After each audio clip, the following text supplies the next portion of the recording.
A project charter refers to an official document authorizing the commencement of a project. An official commencement of a project requires an approval from CEO or CTO level executives. In other words, project managers are not allowed to commence a project or set up a project team by bringing in the staff or other departments at their discretion. Every company has its own process for project approval. An official process for project approval is necessary, and we call an essential document for such proposal a project charter. A project charter refers to a document approved by executives with authority that specifies the definition, resources, budget, and objectives of a project. This document grants a project manager to a formal authority to utilize resources of an organization and undertake project activities. Now, let's take a look at the details of a project charter.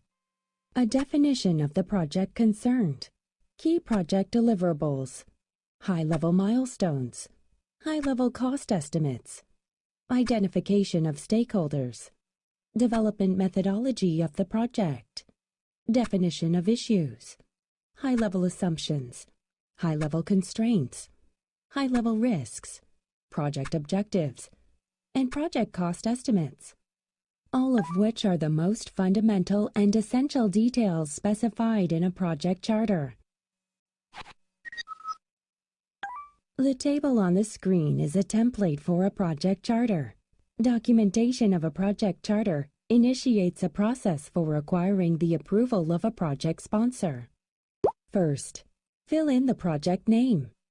Then, fill in the project objectives, which include the objective, the rationale behind the project, market requirements, scope, schedule, costs, and expected effects. Then fill in key project deliverables and basic assumptions of the project. Lastly, fill in external and internal constraints or risks the project may face, and then plans for project team building and procurement of hardware and software from vendors.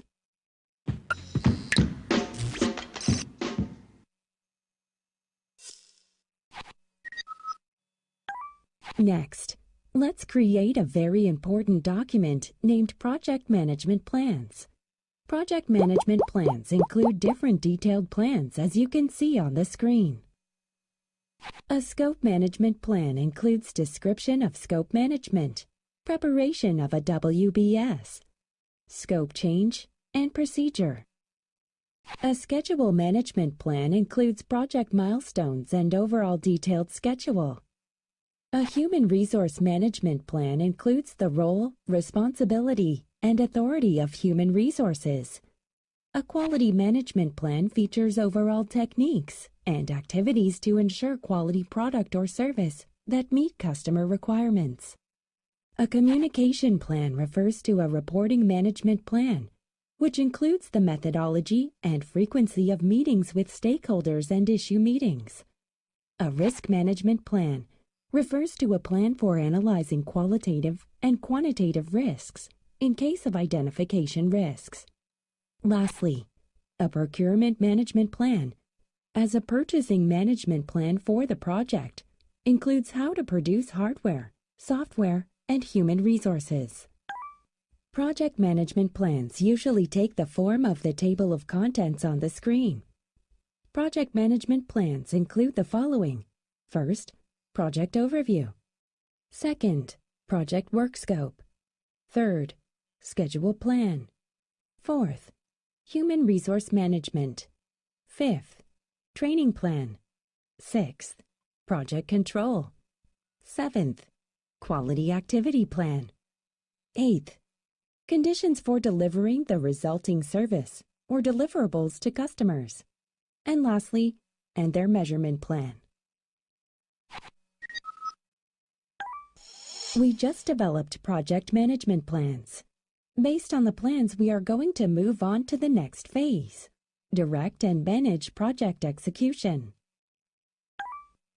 That is, the phase of direct and manage project execution is a process designed to execute and manage the project management plans. For example, during the course of a project, a change request may be raised because external risks or change of customer requirements.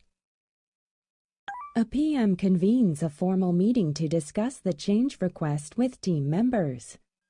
The meeting participants make a decision on whether to approve or reject the change request.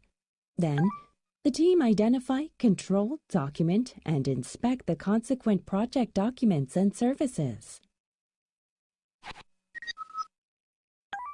Next, we are going to enter the phase of monitoring and controlling project work.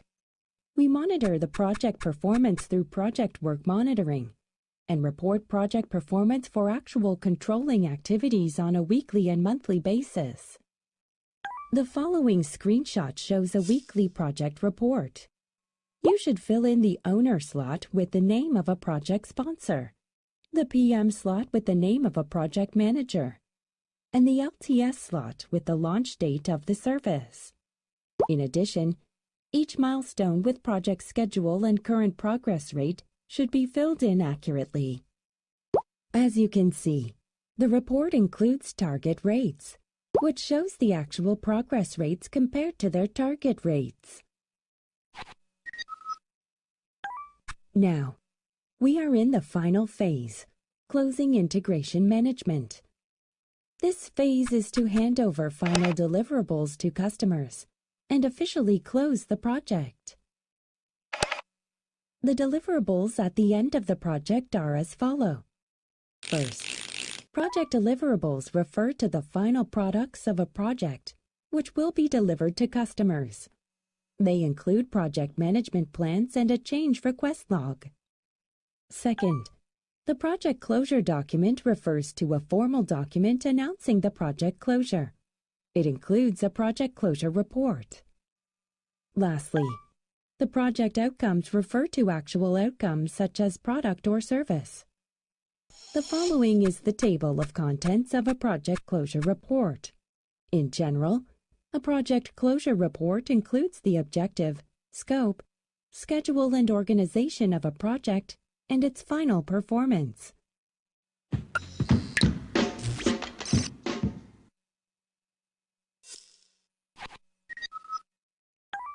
Now, let's take a look at project scope management. Most of all, a scope management plan must be made for project scope management. Project scope refers to the work required to conduct a project and to hand over a product or service as the final deliverables to customer. Product scope management refers to the procedure for developing a project scope management plan designed to define, confirm, and control the project scope. A project scope management plan includes several key elements, such as procedures for project scope management, WBS development method, acceptance criteria for deliverables, a scope change request form, and procedures. Also, these elements must be shared with customers and service developers. The following is the phase for requirement elicitation. In general, project requirements consist of functional requirements and non-functional ones. Functional requirements refer to specific functions to be provided by the system. On the other hand, non-functional requirements refer to reliability, performance, security, availability, and stability required by requirements for software and the system as a whole. With regard to functional and non-functional requirements, we must understand our customers and try to figure out what they want. By doing so, we can collect their requirements. Then, let's take a look at several techniques used in project requirements gathering. First, one of the most common techniques is the interview technique. This is a systematic approach to gathering information of individuals and groups verbally.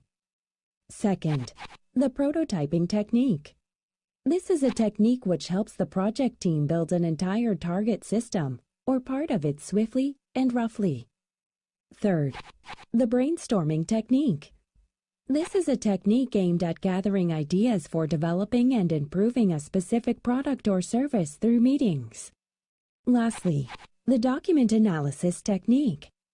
This is a technique gathering requirements for a system by evaluating the documents and materials of an existing system. The following is the defined scope phase. Defining of a project scope refers to an activity aimed to identify the key project scope and define the scope based on the common understanding of business functions. The resulting document is a work breakdown structure. WBS. A project team develops a WBS based on the defined scope statement. A WBS is the most important step in project scope management. In other words, a WBS is a hierarchical listing of tasks, which are divided into manageable items based on project deliverables. Each task unit in a WBS is called a work package or activity. Let's take an example from the project for development of an online bulletin board that you may be very familiar with. In this case, activities include create a new post, delete your post, modify your post, and file upload. There are a couple of terms frequently used in developing a WBS. First, decomposition. Decomposition refers to breaking down a project's key deliverables, specified in scope statement and tasks, into work packages that can be identified and managed. Second, work package. A work package refers to the smallest unit of a WBS as of the completion of decomposition, which is subject to scheduling, cost estimation, monitoring, and control. Next, the validate scope phase.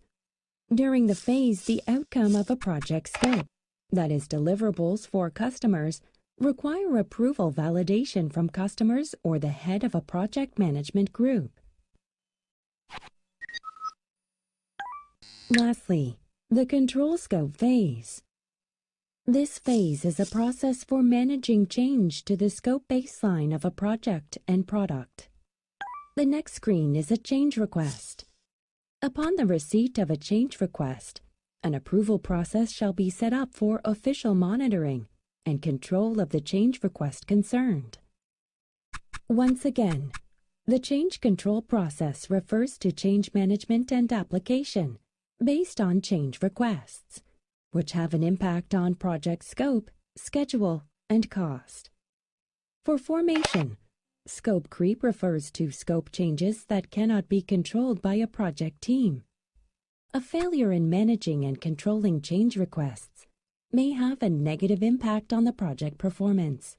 Therefore, a project manager must systematically manage change requests and undertake related activities.